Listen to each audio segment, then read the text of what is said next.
sports are really important vehicles for relationships. We have purpose. We have a why. We bring people together. We connect. I feel like God is our greatest supporter and our greatest coach.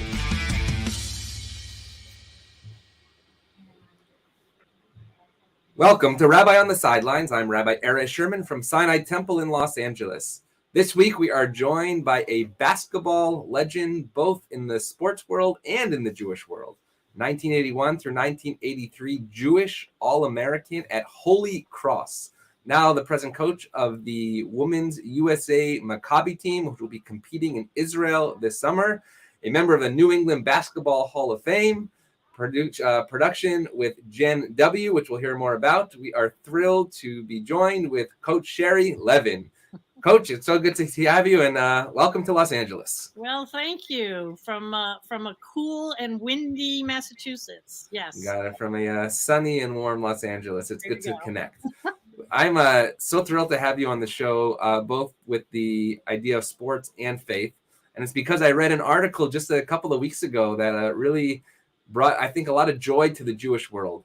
And that story was about a mezuzah. So let's start about the story of a mezuzah at a Jesuit college of Holy Cross. Let's start there, and then we'll work backwards. What was that about? How long do we have for the podcast? Absolutely. We're here all day.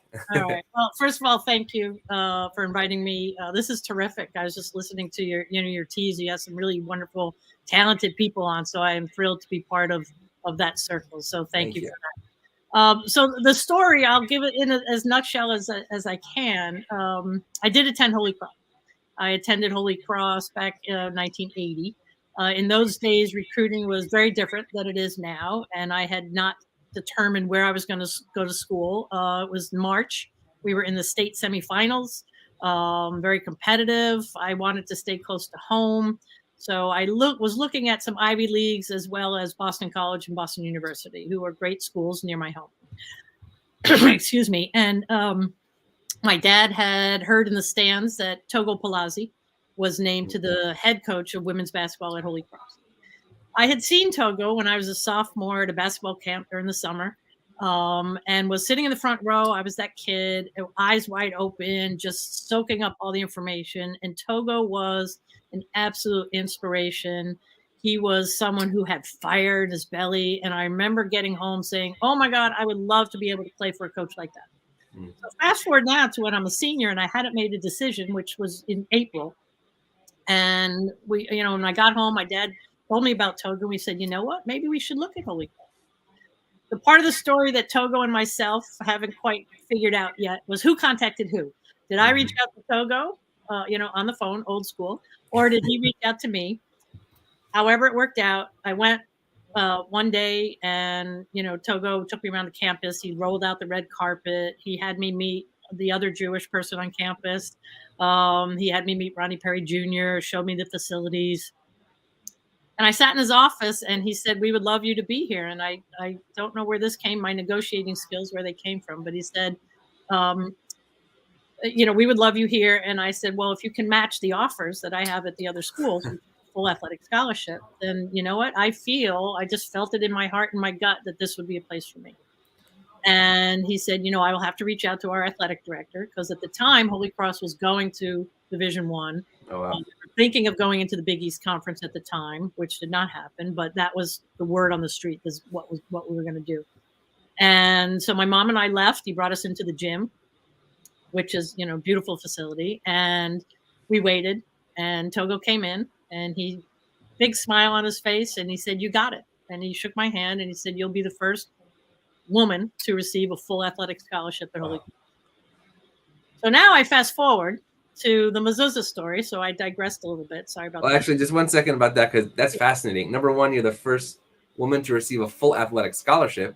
Yeah. Well, what about the faith aspect? It's Holy Cross, and you grew up in the Jewish community. Was that even a question that you were going to attend there, or was it, basketball first, and we'll drag the faith along? Well, interesting. So I had, and again, back in those days, no cell phones, you use the pay phones. My dad didn't even know that I had verbally said yes to Holy Cross until we drove about, 20 miles on the highway to the rest stop to the first payphone that we could find. So the I don't want to say it was an impulse, but it was a gut. It was really a gut feeling. The next question, and that's a good question to ask, is I did go to my rabbi, Rabbi Rothman, who is, near and dear. He was the epitome of a rabbi. As a kid, you thought he looked like Moses because he had the big, the white beard, and he was just one of the most authentic and wonderful people there was. And so I went to him, and he met with me. And I told him, I said, I got this full scholarship at Holy Cross. And, I walked around campus, and it wasn't pervasive. Like, it wasn't in like, there are crosses on buildings and such, why not? It's a Jesuit institution. But it didn't feel the weight of that when I was there. And I said to him, what do you think? I was bat mitzvah, I was confirmed. Judaism was very important in my life. And he said, which resonated with me, and I still remember to this day, he said, Sherry, if you are in a room with 1 million people and you are Jewish in your heart, you will always be Jewish in your heart. And so I took that as, what, I can be who I want to be. And thankfully, and it's not always the case for everybody, but thankfully, Holy Cross experience for me was met with curiosity. I do remember at Hanukkah, I would have my menorah with candles lit in the room, which I'm not sure to this day if that was like how I got away with that. But with my menorah on the windowsill, and kids would come in and say, what's that?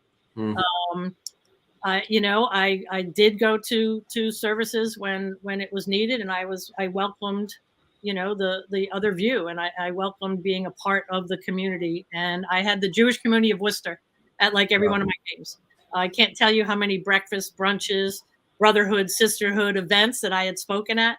But I felt the love and the support from not only people in the Holy Cross community. The fathers would come to all the games, and I very close relationship with all the administrators, the president of the school.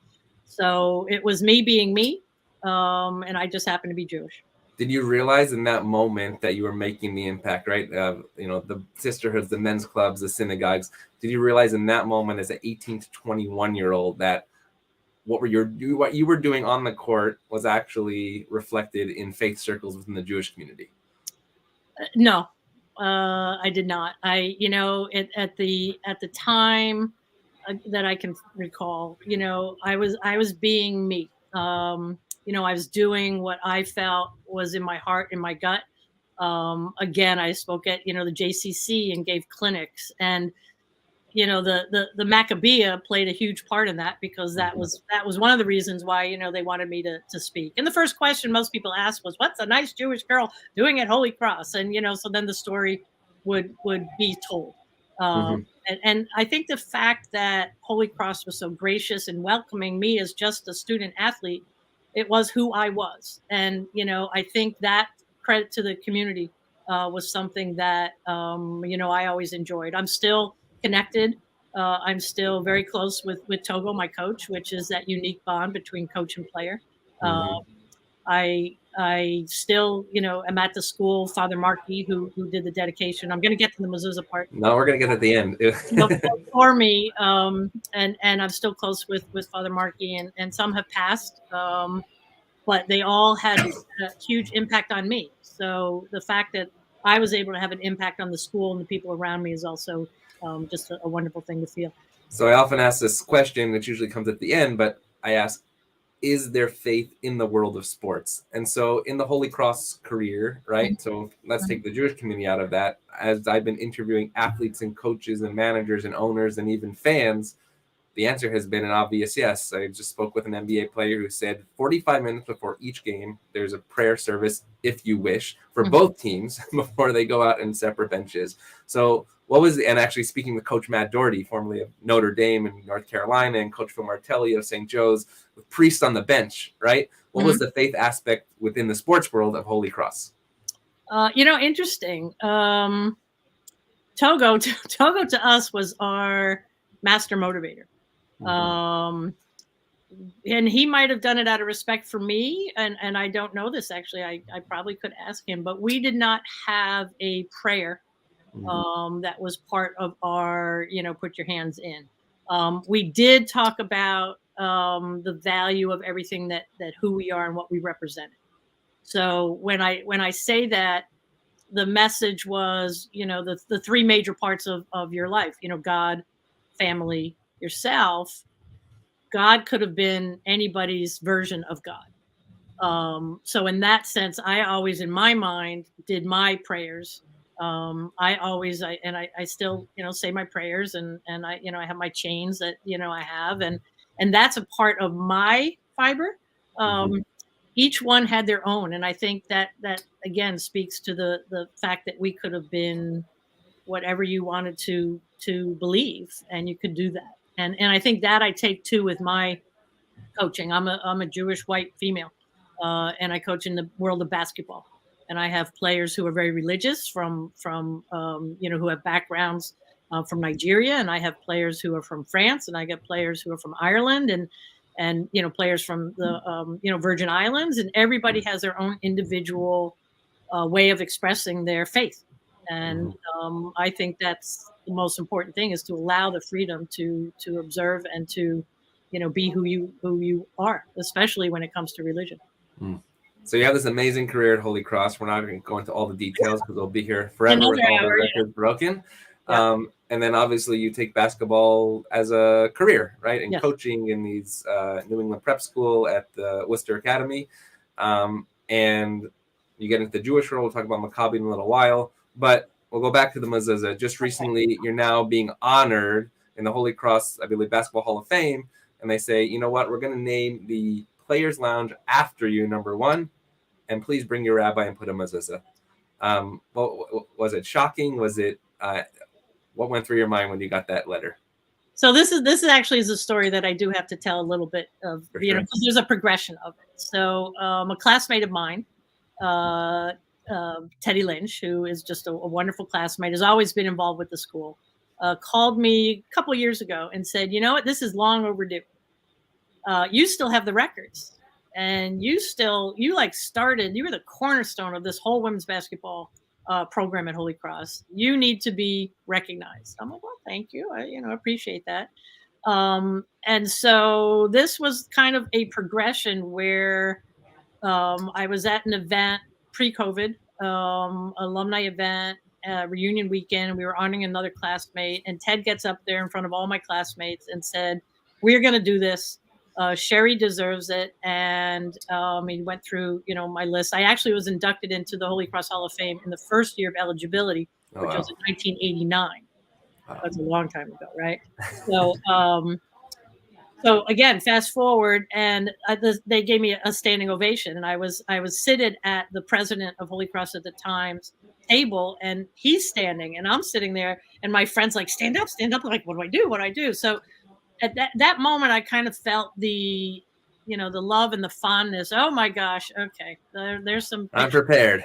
The one on the left, I think, is very, very, indicative of kind of the way that I played. But so he started the wheels in motion. And then finally, after COVID, and he's like, okay, we're going to do this because guess what? Our class gave the most recognition and the most support of any class. And he said, I talked with the alumni and development, and here's the date and what we would like to do. And he went through, we're going to name it the Sherry Levin's Women's Basketball Lounge. And we're going to have a dedication. And typically, a father will bless the space. And I said immediately when he said that, I said, I would love Father Markey, who was my dean of students when I was there, to be that person. And he's emeritus right now. He's retired on campus. And he said, well, I'll reach out to him. And then he said, and would you like to have a rabbi also bless the space? And I went like, wow. You know what? That would mean the world to me. And in my mind, again, I was in the Holy Cross community. I was someone who went to Holy Cross, knowing it's a Jesuit school, knowing about their teaching, knowing that I was going to be in their community. So I never questioned, like, well, what about me? And so when he said, would you like a rabbi? I was like, wow, you know what? That is really special. Yes, I have a rabbi. I love saying that I have a family rabbi. And I told Rabbi Gervis that. I'm like, I have a rabbi, you're my rabbi. And we should all listen to Coach. Right. And then he said, and would you like to have a mezuzah? Wow. And at that point, I got a little emotional, and I was like, wow. I said, I never would have gone to that point, right? Because I know what a mezuzah means, right? Mhm. Being Jewish faith, everybody knows what a mezuzah means, but no one at Holy Cross would. And so I said, you know what? Especially in the times that we live Mm. in, that would be amazing. Mhm. So it went from, we're naming this space. We're going to do the regular thing that we always do, but now we're going to look at you as Sherry Levin, and not only what did I do on the court, but I guess the person that I was and how they can broaden. And for the Holy Cross community to do that, it was really, really unique and really, really special. So the day went, Father Markey read a very long and beautiful thing of my accomplishments and what I meant to the school. He blessed the space with holy water. And then we went to the door where Rabbi Gervis did a masterful job. I was wondering, I'm like thinking after Father Markey did his thing, I'm like, okay, Rabbi, now it's your turn. What are you going to bring? And he did just a masterful job of explaining the meaning, right? Not just to a room of Jewish people, but to a room of people who knew probably nothing about the mezuzah and what it meant. He did a master of explaining it, what it was, what it meant. I got to attach it to the wall where it sits now, and there's also a card that does explain it in very ecumenical, very beautiful terms, so that everybody who goes in and out of that is probably going to say, what is that? Mm-hmm. And they're gonna see the plaque, and not only will they see my name, but they're going to see what it means. I will say that Ted was very funny when he was telling me about the mezuzah. He said, can I buy one? Can I get it on Amazon? Like, where do you get one? And I said, well, I can ask some friends, because I didn't want to buy one and give it to him. That's what I was going to ask. Which mezuzah did you choose? Exactly. Well, so then the story goes, he says, we're going to have to get one that's very sturdy, because he said, like in Notre Dame where they hit the wall and where they rub the rock, he said, you got to get a sturdy mezuzah so everybody runs out of the locker room and rubs it for good luck. And as it turns out, there was another Jewish student at Holy Cross who, last name Cohen, I can't remember his first name, but way before me. And he wrote to the school and he said, I have been holding this mezuzah. Wow. For some special occasion, and I would like to donate it. Oh my gosh. So he did. And it is it sits there, and it is beautiful. It is beautiful. Well, I think it's beautiful, not just the physical aspect, but the words that are in the mezuzah are in fact the shared text between both faiths, which is the Shema and the declaration of our faith, but also the first line, V'ahavta et Adonai Elohecha, you should love your God, as you said, with all your soul, with all your heart, with all your might, which I think is a beautiful basketball and sport message. But also the other piece that I think is what you do so well in your life, and that's coaching, the Shinan Tam Levanecha, that you should teach your children. And that what you do on a court is not just obviously teaching a chest pass or a bounce pass or a layup, but it's actually these lessons that these young people will take for the rest of their lives as well. Yeah. Wow, that's amazing. So you have I will say one more thing for those, and those are beautiful words, Rabbi. Thank you. Father Markey, when he was talking about the locker room as a sanctuary, and it makes me interesting that those words make me choke up, because the meaning of anybody listening to this who has been part of a team and has been part of a team in a locker room, and my girls, I'm always saying, this is our place. What happens in the locker room stays in the locker room. This is a place where we share so many emotions, good, bad, so much courage, our journey, our story. And when Father Markey said, the locker room is like a sanctuary, and I truly believe that. So yes, the words that you spoke as well. It's actually fascinating. Somebody else said that just about 8 months ago, and probably somebody Coach Seth Greenberg on ESPN, and he said the same exact thing. And he actually said, right, doesn't matter if you're Protestant, Buddhist, Jewish, right? The locker room is our sanctuary. And we had a beautiful talk about the correlation between those two, and why our sanctuaries have that aspect of actual sports, the participation of of bringing people together, and then why a locker room also has the sacredness as well. Yeah, yeah. So based on that sacredness and being a locker room, being a sanctuary, we actually read in the Torah about the Mishkan, the portable sanctuary. And basketball is portable. All you need is that ball and that hoop, and it takes people around the world. And one of those places that's taken you to is, of course, the land of Israel. Yeah. So let's hear a little about the entry into Maccabi, how you fell in love with the land through the game. Another fascinating story. My daughter always says I'm like a pregame speech waiting to happen. So, I tend to believe that now. But so my story of me finding out about the Maccabiah is actually interesting. I was playing in Junior Olympics, which is now the AAU, but in my day, there was one AAU team in all of New England. Now there's probably like 2,000. One on every block. Right. And we traveled from all over. And we were playing in the one national tournament, which now there's probably, again, thousands. It was in Kansas City, of all places, Kansas City, Missouri. And my parents are in the stands, and a woman, Estelle Goldstein, comes up to my parents and says, "By any chance, are you Jewish?" They knew that those were my parents, and they said, "Yes, we are." And she said, "Well, I don't know if you know, there's this thing called the Maccabiah Games, and it's a competition held every 4 years, and they're now going to have women's basketball. Would Sherry be interested in participating?" So, of course, my parents were like, "Yeah, let's get some information." So we connected with the office in Philadelphia. We had a tryout. I went with my assistant coach, I remember, so that she could kind of see what was going on. My head coach was Teresa Grentz, who was a Hall of Famer coach from Rutgers University. And our assistant was Rosemarie Battaglia, who coached Ann Donovan at New Jersey Catholic, Bergen Catholic. Two heralded coaches, not Jewish. And I made the team, obviously. And we had a pre-camp. I think it was a week-long pre-camp where we had triple sessions. We stayed and we were home housed in Monmouth Community College. In Monmouth, we played at Monmouth Community College.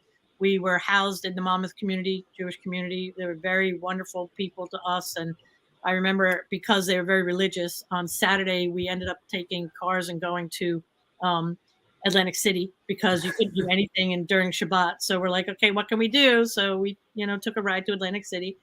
And then we went to Israel. And I remember. Was that your first time in Israel through sports? You had been before?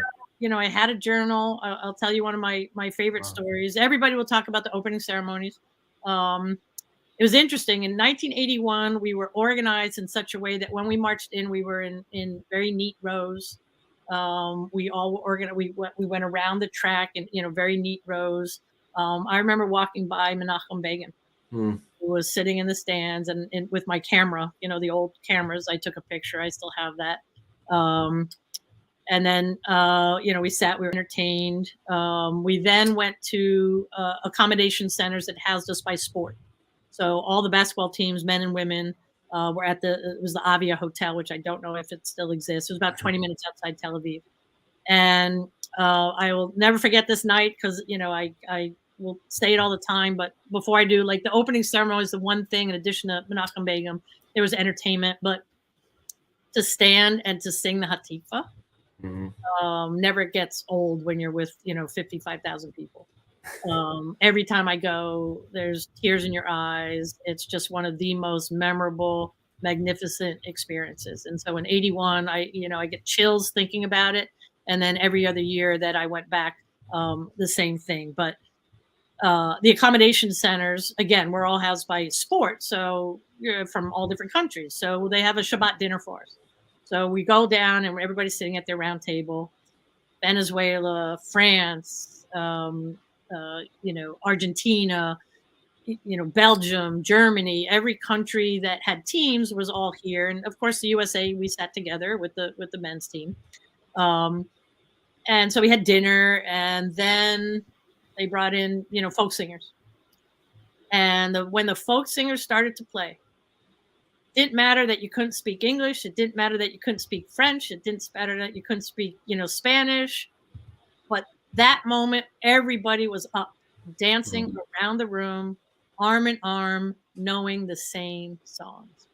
And it was such a powerful moment. to realize the strength of the diaspora, Hmm. to realize that I can't speak French, but this person and I know the same dance, know the same, Hine Matov, whatever the song, and we're dancing around the Hava Nagila, that we all do those same prayers. And that was just a really powerful indication of the meaning of the Maccabiah. And, after that, I worked for the committee. Bob Spivak, who was the president at the time, offered me a job. I'm like, okay, moved to Philadelphia. Then I went back in 85 and 89 and 93. And then now I'm coaching. So the experience, it's part of my life. It's part of my fiber.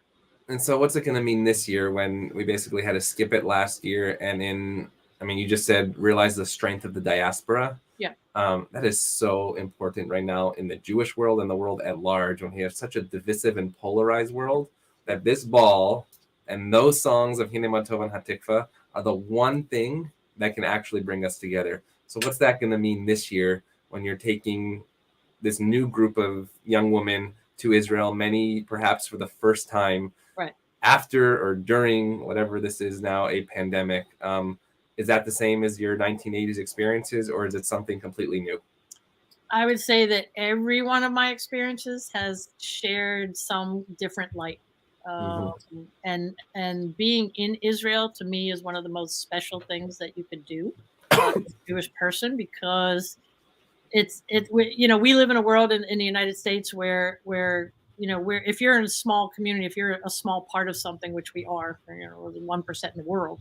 But even here in Newton, there's many temples and synagogues, and everybody does their own thing. In Israel, Friday afternoon to Saturday night, the country stops. Basically, like everybody goes to the beach. What I found in Tel Aviv and in Jerusalem, nothing really is open. So the fact that you're part of that, where it seems so normal, where it just seems that, guess what, this is part of our life, this is part of our schedule, and we will stop on Friday afternoon and we will continue on Saturday night, to me is really just a remarkable thing. I think each one of my players, I think, has experienced something very unique. And whatever degree that is. And my job as a coach is not to tell them about my experiences, but to allow them to be open to accepting everything. So when we are there, I am very cognizant of making sure they understand what goes behind this. It's not just, hey, we're having a Bedouin dinner in the desert, but we went to Masada.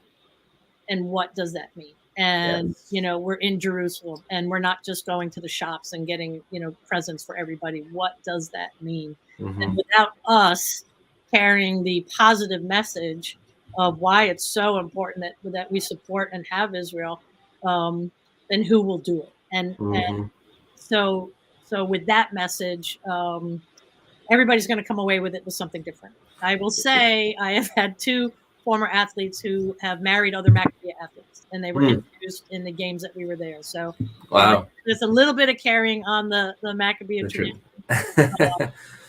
Well, it's interesting that we're speaking about the Jewish athletes that go to Israel, and I've been blessed over these last 2 years in hosting this podcast to often interview athletes who are not Jewish that happen to then play professionally in Israel as well. And those, when we talk about the diaspora to come back, what that means as well. Maybe have you come into those athletes as well that have not Jewish, have an amazing college career, and Israel's an amazing place for women's basketball right now, to go there. Yeah, it is. I actually, I haven't had too much personal contact. I know of players who go there and go overseas because it is such an opportunity. Shea Derone. Yeah, of course, from Maryland. Who played at Maryland, right? And I'm good friends with Brenda Fries, who's an outstanding coach at Maryland.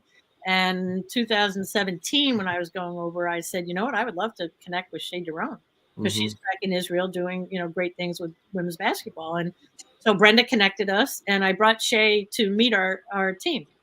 And Shea talked with, our athletes about, what it meant to even be at Maryland, to win a national championship, what it means to be in Israel.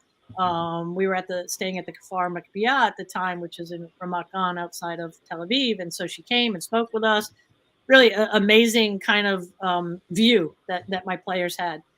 I will say that since then, 6 of the players that were on the 2017 had played professionally in Israel. Oh, that's amazing. So different levels. Right. But six of our But players, they chose to go there for their professions and one careers. got a master's at Hebrew University in Jerusalem. Well played. Wow. And like I said, 5 others had played at different levels. I think 2 of them are still there. So that to me is that extra connection. Yes, they're Jewish, Uh-huh. but they got to be in Israel. They got to start their basketball career after college, professionally, however long that lasts, however the experience is. And where do you find these players? Do they find you? Do you find them? I'm interesting. When I talked to Peter Kurtz, the general manager of the Israeli baseball team, Yeah. he was basically looking for Jewish names in the majors and the minors. Yeah. Is this something that happens as well? That, you know what, you don't even know what can exist? Or do they say, you know what, no, I'm signing up and there's a wait list? How does that work? I have to say, so we had the tryouts in August. Mm-hmm. I can't remember when I was appointed. It was sometime last spring or winter. That it begins. It's so much word of mouth, and I do hate to say that one thing of the Maccabiah we have always said it's the world's the best kept secret. Mm-hmm. A lot of these women hadn't heard about it, and I remember reaching out to a couple of post players who are Ivy League, Yale and Princeton, and their sisters, Camilla Emsbo from Colorado. And their assistant coach said, "Oh, did you know she's Jewish?" I'm like, "Oh, Yeah. no, she's 5. Let me, So immediately, called her up. And unfortunately, one of the sisters tore ACL, so she wasn't not able to make it. But a couple of others I had reached out to years before. Mm-hmm. They were for the younger team, and now are now able to make it. A couple from Harvard. A lot of it is the word of mouth, and I'll look at rosters too. Mm-hmm. I send out emails to every coach I know, about recruiting, and say, hey, if you have a Jewish player, a couple of names that I thought were like, oh my God, this kid's in Indiana, and she's, is a Jewish name, and I reach out to the coach like, no, sorry, not Jewish. I'm like, okay. So in that sense, it's trying to get the word out. It's connecting with coaches, with people within AAU. Now that I'm coaching the Open, it's all about the collegiate players. We're trying to get the most talented player that we can. And what would be your message to people in my own community in Los Angeles and any community of, let's say, young female athletes who are 5th, 6th grade, right? Saying like, you can do this. What's the path towards getting there that we can get them to Coach Levin? Yeah, well, thank you. So the logistical part, I would say go on to, MaccabiUSA.com, because it's not only the World Games, but we have the South American, which I coached in Brazil, which was amazing. The European Games, which I coached in 2019, again, pre-COVID, which was one of the best, most wonderful teams that I've ever coached. And we had 4 Shomer Shabbos girls, which, I admired the other, players who, how often do you play with Shomer Shabbos girls? And yet together, if we couldn't go to a restaurant, they're like, well, we're not going here. We'll find one that's kosher. And we'd walk 2 miles in Budapest to get to the Jewish section to go to dinner. The Tamir Goodman model. Tamir is a good friend of this show as well. So absolutely. And I think he set the bar high for allowing faith and sports to be together at the highest level. Yeah. So, so that we did. And so for young kids, I'd say there's many, many opportunities as long as you know about it. And the hardest part is knowing about it. So Maccabi USA has calendar. When's the next European Games? When's the next, South American game, Pan American Games? Junior programs. There's many junior programs as well. And as far as basketball, I'd say continue to work hard. Go to camps. Play AAU and work on your individual skills and make sure that you're playing for a coach who respects you, who is a teacher, and who wants to, help you become the best version of yourself. So what I think I heard you said was go to Sinai Temple basketball camp this summer. Is that correct? Yes, I did say that. Absolutely. Actually, we started a camp in 2014 specifically for that. We knew that our children were at all different local camps. But we call it high-level basketball, high-level values. Right. When we have a camp, we also have a social action project. We're working with a special needs community. We're helping homeless food drives, and what they do on the court can really have that impact off the court. Yeah, we can talk. You can, maybe if I can, I don't know when it is. If it's in July, I'll be in Israel. Actually, we're doing 5 weeks this summer, so and maybe a time I'd love to come out that would be amazing. Yeah. I want to bring the faith aspect a little off the court in terms of challenges.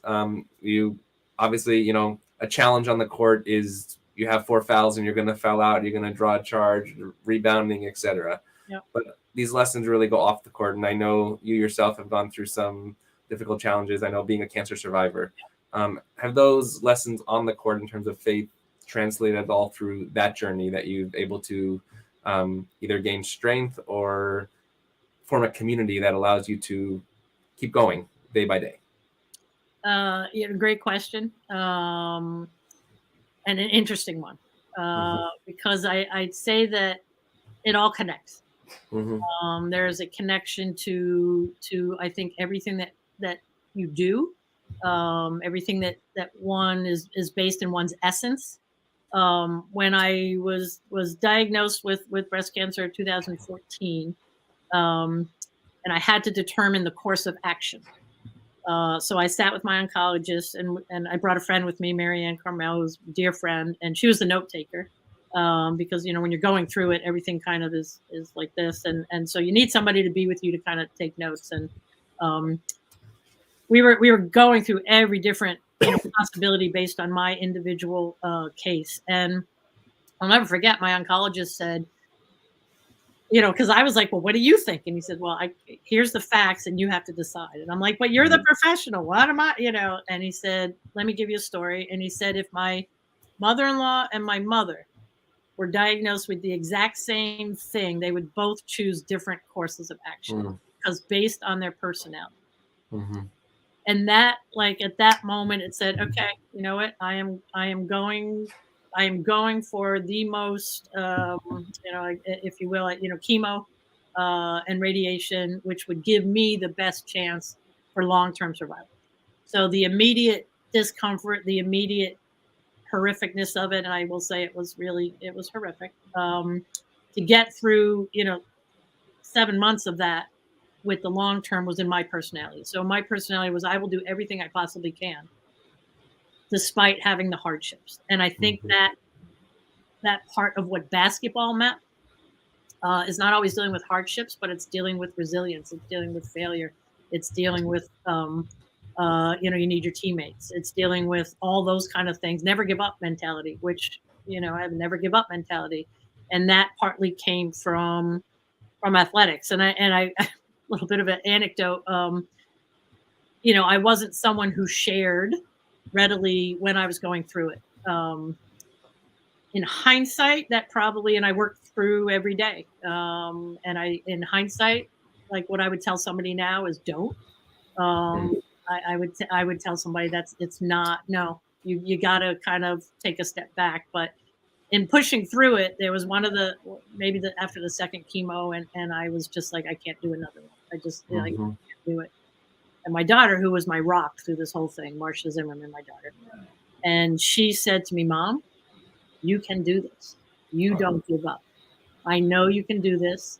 And like I was hearing myself, and I was hearing pregame, and I was hearing all the stuff that she was now telling me in a moment that I needed to hear that more than anything. Wow. So that was you're bringing that, and of course prayer. I pray. I say my prayers, my personal prayers. We kind of love the Shahakianu. And say that when needed. And there's somebody in our community that always says, and I'm going to shout out to Roz Goldstein. Okay. She's amazing, and she always says, I never miss a moment to say Shechianu. In fact, she creates moments to say it, and I think it's a beautiful blessing and a beautiful moment. It is a beautiful It's a little long to say in a 30-second timeout, but a full timeout, it's much easier. Absolutely.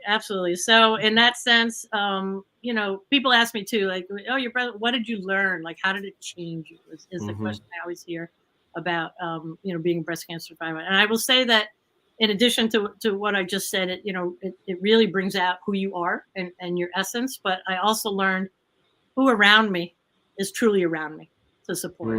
And you learn that, family, friends, you learn who's going to stick by you when in need. Those moments of, if anybody knows someone out there going through, hardship like cancer, a meal, it wasn't actually, it wasn't a meal for me. It was thinking about how am I going to feed my daughter? So it was taking that away. And And so, relying on family and friends. And then the third one is, things go by now. Like something that might have really got to me 6-7 years ago. What am I now? 6 years out. Now I let roll. Hmm. It doesn't, but what big deal, right? Mm-hmm. Big deal. And you move on. So you really get that. I hate to say that it brings that sense of priority and what's really important in life. So I want to ask one last faith question, Yeah. and that's about the shamash, the candle that we light the helper candle for all the Hanukkah lights. And I read a beautiful story that you used that story in the huddle once to a group of athletes who were not Jewish. Yeah.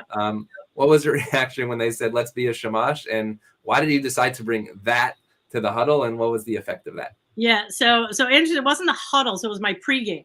Oh, nice. So every day, and I do hope that when you talk to my former players and current players, that they will say one of the things that they enjoy most is as I do put a lot of time and thought into my pregame speeches. As I said, my daughter thought I was a pregame speech waiting to happen because we'll be driving along, and I'll see something and it will hit me in such a way I'll go, oh, that could be a pregame speech.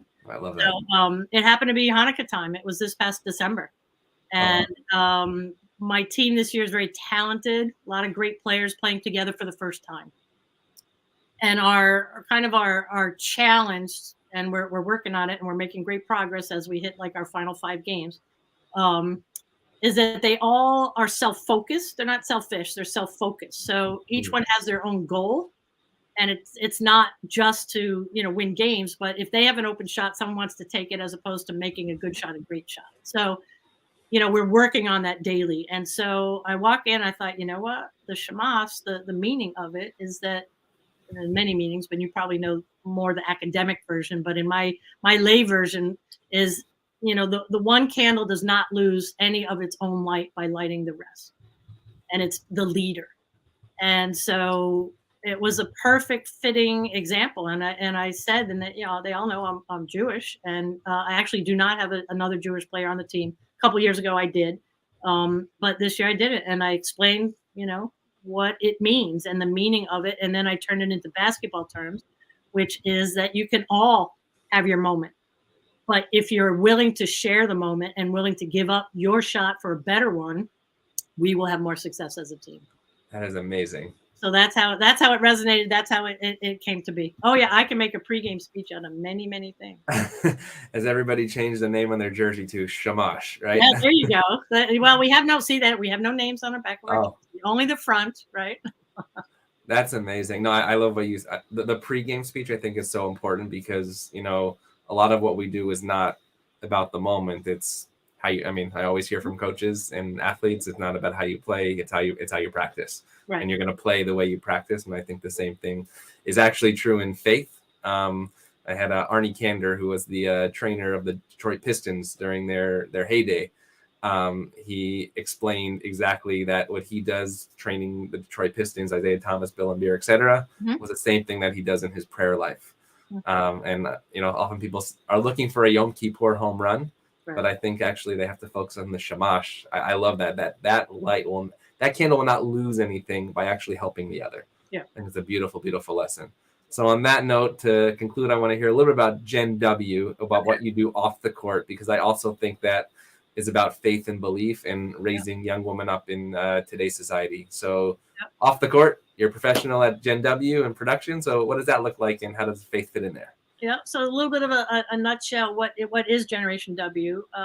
It's an organization that we educate, inspire, and connect women and teens. We do it through a number of different events, which you'd say, how did you do that in COVID? We did virtual. We have a large gathering for women coming up April 1st. If you're interested, with some amazing speakers. The theme is connection, which, there's a theme always. We are now in our 11th year. Donna Orender, who is the former president of the WNBA, is the founder of Generation W. And not only do we have like that event, but we have a weekly series called Refresh, where we have interviews. And then we have for teens, which you mentioned, is we connect teens with mentors, and we have amazing speakers that really wants to show teens of all walks, but certainly underserved, that anything is possible. We have a book called Wisdom, which is a compilation of letters written to my younger and future self, which is an amazing book. And again, the impact that you can have in making a difference in the world is so important. And not only in Generation W, but one of the reasons why I coach is I really do want to make a difference. And I think that my experiences, and I joke with the team. I'm like, I'm seasoned. I'm not old, but being a seasoned person in the world of coaching means like I have a lot of stories. I have a lot of experience that can somehow reach one of my players to help them be the best version that they can be. And that's why I coach. I get a passion for that and making a difference and sharing in the blessings that I have had. And the blessings that I've had to meet amazing people throughout my career. Coach Sherry Levin from Holy Cross, from the USA Maccabiah women's basketball team from Generation W. You have just taken us on an unbelievable journey of faith through sports, of sports through faith, of just uplifting us. And we are so grateful for your time. We're looking forward to following you in the Maccabiah games this summer in the land of Israel. And we hope that you'll visit us here in Los Angeles for Sinai Temple's basketball camp and really working together in the world of sports and faith. Thank you so much for joining us. And this is Rabbi Sherman and Rabbi on the Sidelines. Have a great week.